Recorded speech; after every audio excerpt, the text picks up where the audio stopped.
As many students are close to approaching a year without stepping foot in a classroom, an urgent plea.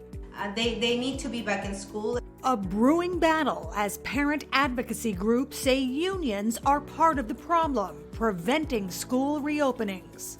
It is not fair that because of their political power, teacher unions are deciding what's best for our kids. We as parents, we have a voice too, and we need to be heard. Teachers unions say more is needed to combat the spread of COVID-19 before teachers can return to in-person instruction, including smaller class sizes and putting responsibility on families to not engage in risky behavior outside of school. So when I mean safe is that there is less of a community spread, that there are rules in place within that community to make sure that we're keeping folks safe. But for some parents, like Los Angeles mom Renee Bailey, a growing frustration.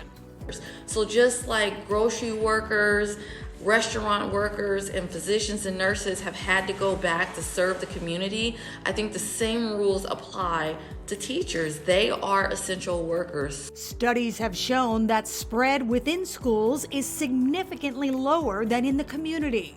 But Arizona Education Association Vice President Marisol Garcia says scientific studies are not the same as real-world consequences.